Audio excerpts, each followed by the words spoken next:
But we got better things to look at here in the WXOU studios. As I would like to introduce to you, he is a senior on the men's swim and dive team.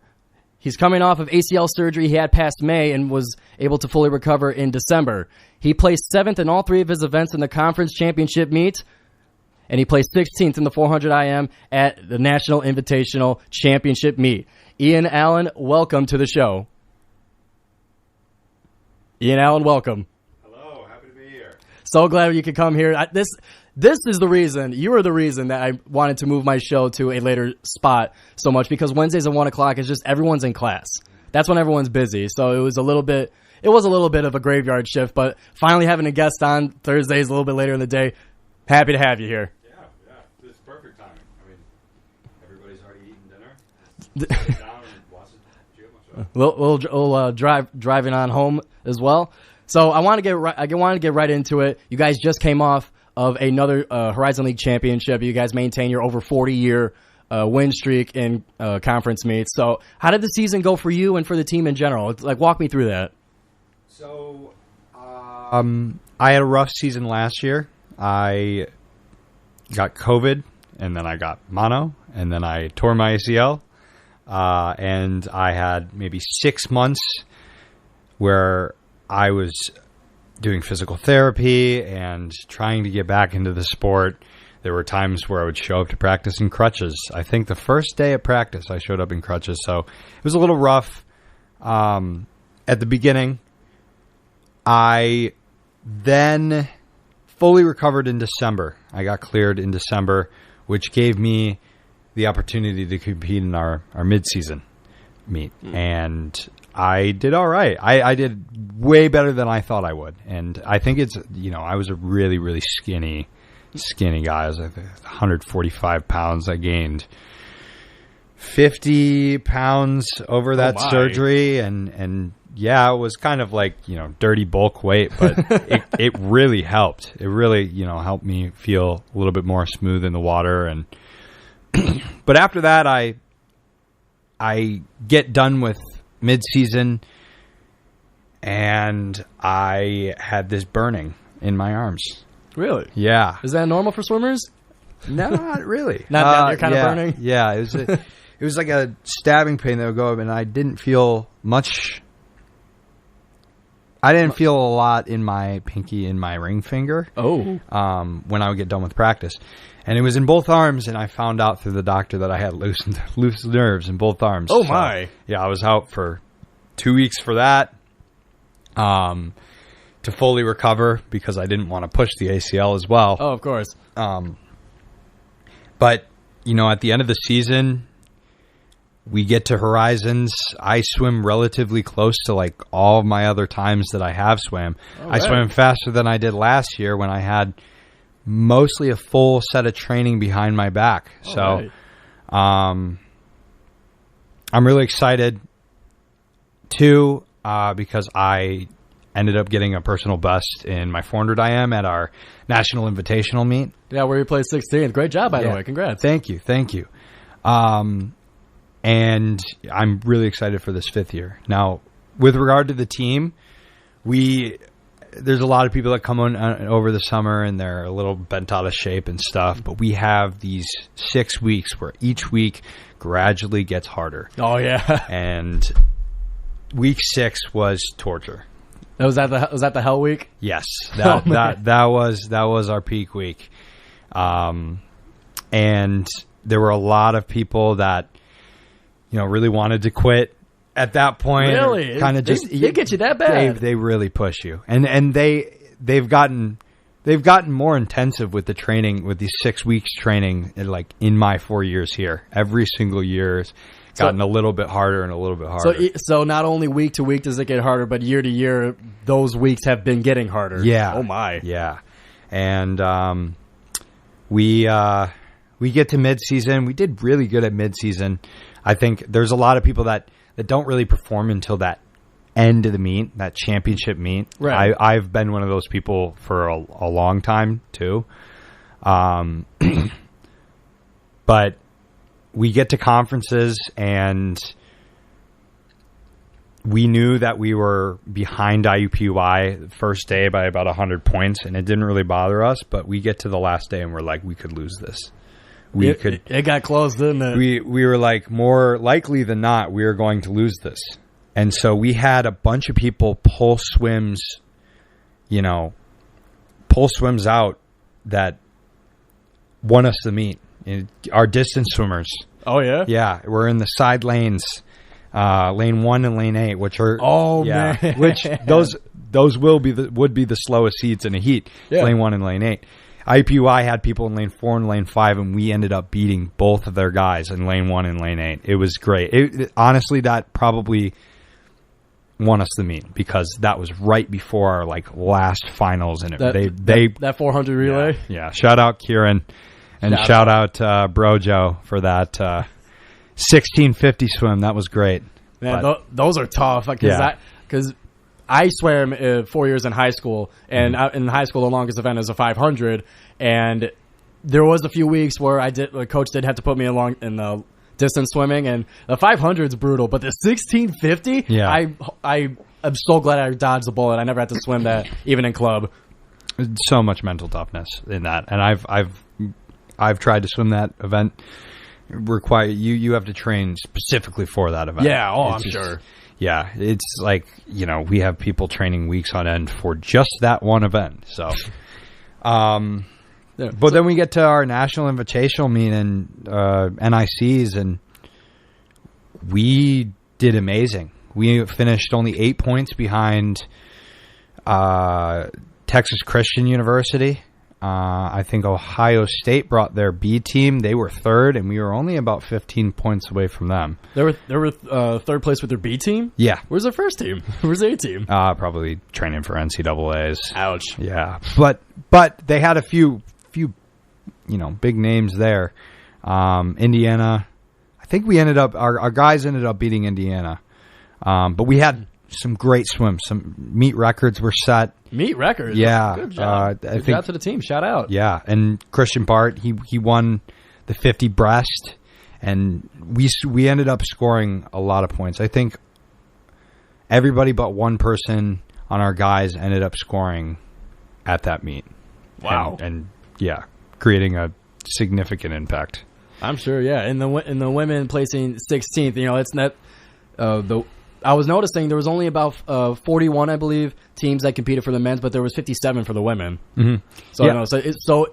I guess my question is more of like a structural thing. For NICs, is it how do you guys get invited to an invitational meet like this? I'm curious how that works, if you know. So our requirements for that is you get invited to the team if you get one of the A cuts, which would be a consideration cut for NCAAs. Oh, okay. So if you get one of the A cuts, if you're on a winning relay, that could consider you for the team. Okay. Or if you win any of your events at conferences, that would automatically invite you, and each team is allowed 12 men and 12 women. Okay. So you have to individually qualify, and as a team, you just have to try your best to get a full roster, a full roster to bring to nationals. Yeah, and for the women too, that was impressive because we didn't have Susan. Susan's actually right now at NCAAs. Yeah, man. So she did great in her 200 IM. She only added a little bit of time, but I ended up getting 37th, which is amazing. In NCAAs, yeah. We only ended up bringing 8 women, I believe, on our women's side. So oh wow, yeah. To get 16th, to get 16th with 8 women, that's insane. So they did. It's a huge credit to them. Honestly, I think they did as equally as impressive as the guys placing 5th. I think that both of those are amazing. Fantastic achievements. And I want to ask you, kind of move on to your guys' relationship within. So I'll start within swim and dive. I hear from my friends, and I know from my own experience, swimmers are weird, dude. Yeah, it's a weird culture. Can you at least try to put into words what about swimmers is so weird? What's the culture like that makes it so unique? I think of any other sports team, we put in a ton of hours. We're at the pool twice a day, and we're at the weight room once a day. We don't have a lot of free time. You know, it's like I listen to some of the people who are in engineering and nursing here, and they're studying their butts off, and they're also D1 athletes, so they they don't have a lot of time. But what we do have is each other, and so I can't really explain why swimmers are so weird. I mean, it's a tough question. I understand, but the fact that swimmers are weird and all we have is each other just makes us feed off of each other's energy so much. It kind of echoes within the team a little bit. Exactly. So, yeah, I'd say we just kind of just feed off each other's weird energy. Yeah. And now for you guys as swimmers, like, what's your relationship with the rest of the athletes, different sports? Like, I see you guys a lot at the basketball games. You guys very often will come in as a group, and you guys would be just about the loudest people. And you yourself, I notice, are one of the loudest. So, what's the relationship like between you guys and athletes of other sports? So, we are, the athletic department, like everybody in every single sports team here, we're all very close. We see each other every single day. We see each other in the training room all the time. There are people who are consistently injured in soccer, and then, we have people who are consistently injured here. And so we have, that relationship, I'd say, most specifically through the training room. So you guys have like an injury club? Yeah, pretty much. That's a good way to describe it. Big hangout. It's like, what do you in for? Yeah. ACL. Yeah, exactly. But we want to make sure that we're going to other sports competitions, and we make sure we sometimes we have team activities on Friday. Yeah. In that 6-week period. So we don't have practice in the afternoons, but we do have we go and play volleyball, or the guys go and play ultimate frisbee, something like that. Just something to get your head out of the pool and just relax a little bit, or I guess not relax, but do something different. Yeah, and it is mandatory, but we have sacrificed some of that, that mandatory stuff, or we have sacrificed some of the the fun activities that we do together to watch the other sports teams. So we've been there for soccer. We've been there for basketball. I've seen you guys at soccer, man. It was cold that day. Yeah, we actually tried to figure out how we could show up to one of the esports competitions too. Yeah. So we've reached out to a few places, and it's also just really fun to watch other teams and know that when basketball or when volleyball goes against another team, that we have their back, and obviously they do too. I think the basketball team, it was either this year or last year, showed up to one of our meets in body paint. Oh my! Yeah, took off all their shirts, and I think it just said OU Pride or Go Oakland or something like that. So, but them going to us going to their competitions also gives us some, bums and seats. Yeah. So yeah, I did see them. I can't remember specifically which meet, but I was there and I did see most of the basketball team there. Yeah. So it is always for me, I'm sitting around, I'm trying to take notes, and I cover you guys, I'm media, but just to see I could tell just by looking at it the type bond that you guys as student athletes have with each other, and it's awesome. Yeah. And for me as media, I try my best to I want to learn as much about your guys' lifestyle, because it's so different than every other students. But everyone's busy all the time. It's just everyone's busy in a different way. Yeah. So plus, it's fun. It's fun to go to those basketball games. A lot of fun. And we make it fun too, because we always heckle. The heckling's the greatest. You thing. Guys are good at that, man. Yeah, I've gotten better throughout the years, but I learned it from a few other people. you know, when we go to volleyball games and stuff, the volleyball's, you know, that's a swim tradition. Oh, that's, you know, if you want to know what makes swimmers weird, that's a good example. I was there for the lap around the arena. Yeah. You guys had. up. You guys in your uniforms, we'll say. Oh, yeah. We're running around the arena, yeah. Yeah, so, but us and the other athletes, we do have a pretty tight relationship, and when we show up to their events, they recognize it, and, you know, we're known for showing up to their things, and in return, you know, those sports teams show up to our events as well, which is so, we appreciate it a lot. Because, you know, not a lot of people watch swimming. So swimming, it's a tough sport. It's a tough sport for spectators as well as the athletes. Mm-hmm. But sometimes. But like for me, having experience, it's you know, I only swam for 4 years, but to see like basically a lifetime of swimming in each lane, it's fascinating, at least for me to watch. Yeah. And I do hope that this interview, this show, and the article that you were nice enough to work on with me. Oh, of course. Hope we could get a little popularity, a little bums in the seats. Oh, yeah. At swim meets. A little bit of notoriety for OU Swim and Dive. Yeah. So a question about Coach Pete. Yeah. He announced his retirement earlier this year. He decided to hang up the whistle and the stopwatch. Mm-hmm. So how did he break the news to you guys? So he brought us into the wet classroom. And for various reasons, when it gets a little serious in the classroom, mm-hmm. We know we can feel in the air that something's going on, something big is about to happen. So we're all sitting down, and he comes in and he says, you know, Steve Waterfield's going to come in a minute, and the news is going to break to everybody else. There's an email about to be sent to the alums, to you know, people who watch OU Swim and Dive.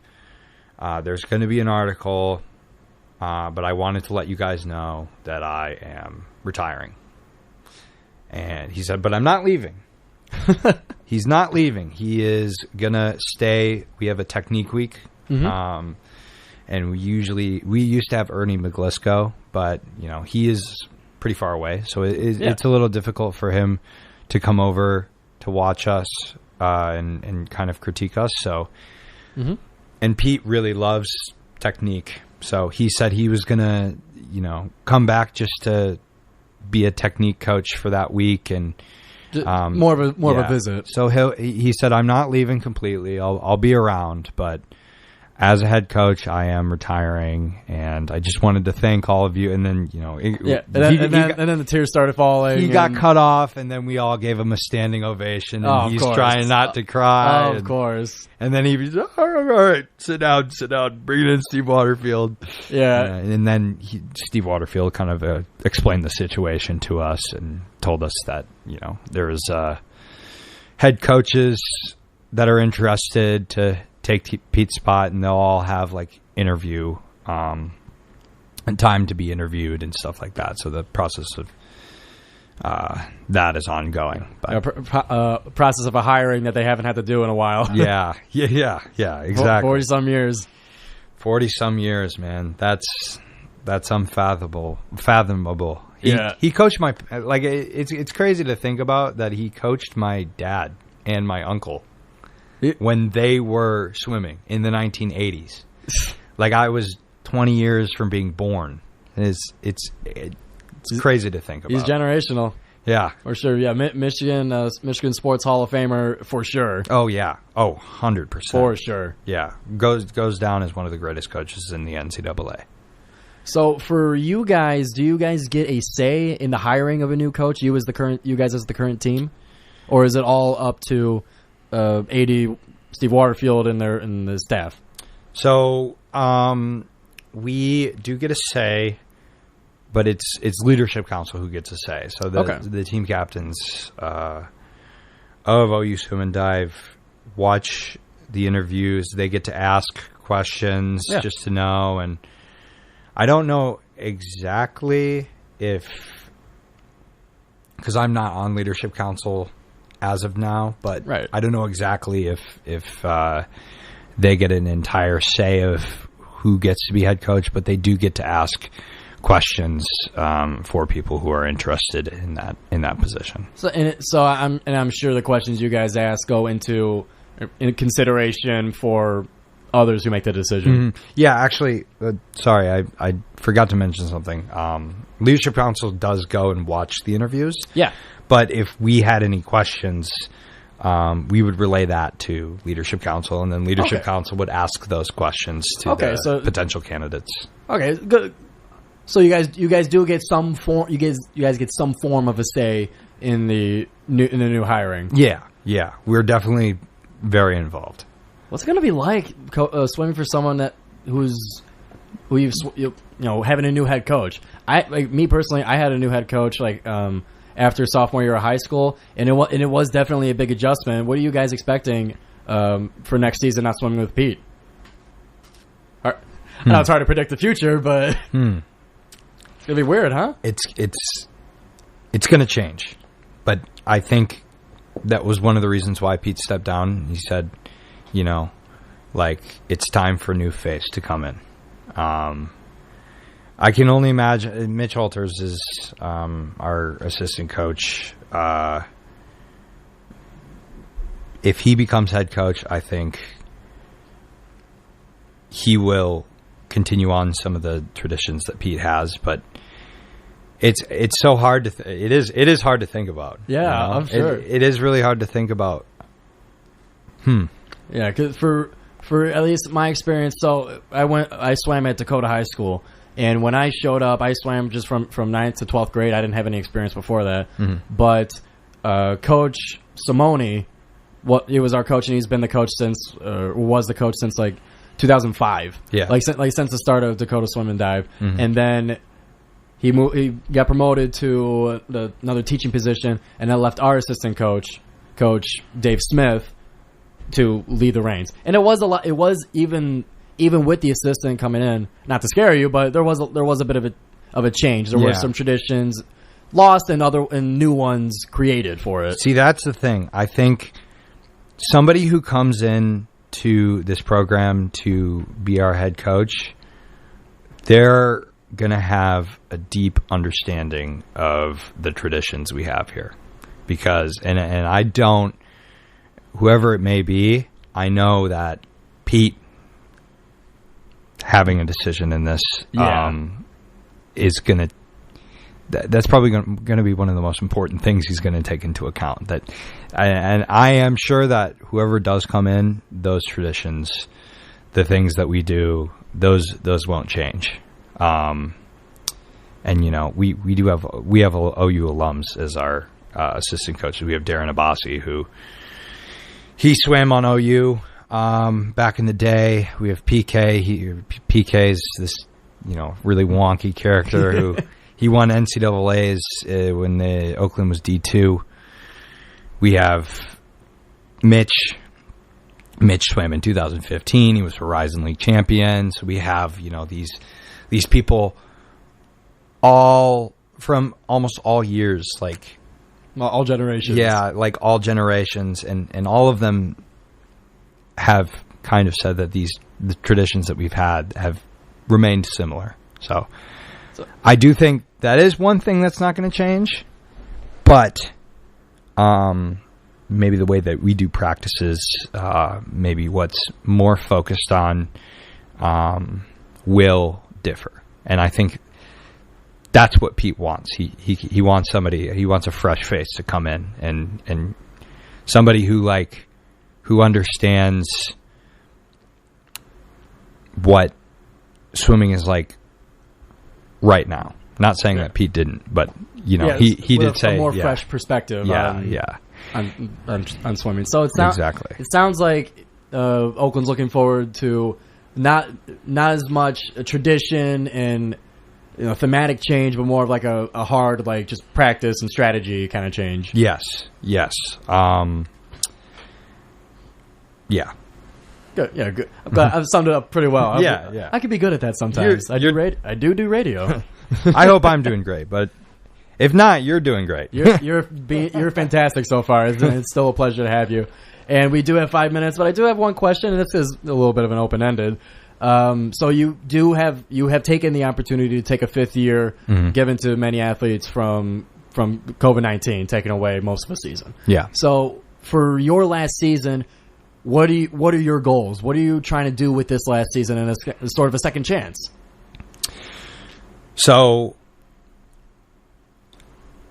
number one, I want to get a full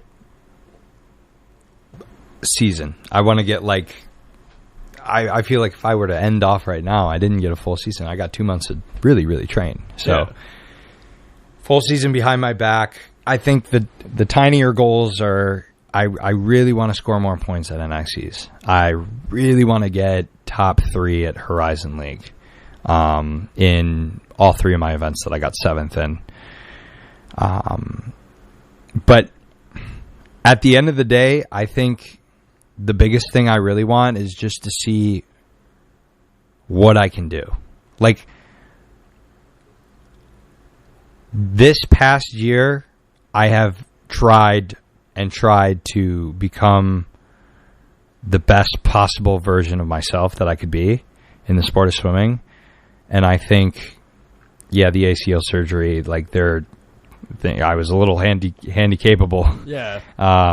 And that prevented me from doing that. So I think coming into this fifth year, above all else, those smaller goals, bigger, if I'm talking about scoring points for the team, but at the end of the day, I want to see what I can do for this team and what I can bring out in myself. So that's wonderful. And how about the academic side of things? Because obviously, you do get a second chance, and that's great. But something that I think isn't explored enough is just the student part of a student athlete. So this fifth year, you get more education. So walk me through, what are your plans educationally, academically for this extra year? So that extra year really helps me have more time in some things that may have been more rushed, like my thesis paper. I'm not done with my thesis paper. If I were to graduate now, I feel like it would be kind of expedited, rushed, not very well. If I graduated now, I wouldn't graduate with 2 majors and 1 minor. Compared to the fifth year, I graduate with a double major in philosophy and communications with a minor in business, rather than just the major in communications. It gives me way more time to apply for law school, and if I do get deferred through some of those law schools, I have that opportunity, like that extra year to boost my GPA and to push it, give yourself a better chance at law school. Yeah, and I think also it helps me take more time for internships. So what it does is it really gives me extra time and academic leverage for my law school application and for my thesis paper, which I do want to put some detail into, and I don't want it to be rushed. Yeah, you want to give it its fair shot. Yes, yeah. So that's definitely the academic side is just as important as the athletic side to me. Well, thank you very much. Ian Allen, you've been an absolute pleasure to have as the first guest on the GioMoShow. We're going to give you a round of applause here. So thank you very much for coming on to the show here. I look forward to having you on again someday. Thank you for having me. I would absolutely love to come back. That would be awesome. You've been great on radio. Maybe if the law school don't work out, we got a spot for you on WXOU. Oh, you can't tell me that. All right. Well, anyway, that's going to wrap up the GioMoShow here as 7 o'clock has arrived in the studios here. Thank you, everybody, for listening to 88.3 FM WXOU, Auburn Hills, Michigan, Oakland University. Thank you, everybody. We will see you next week.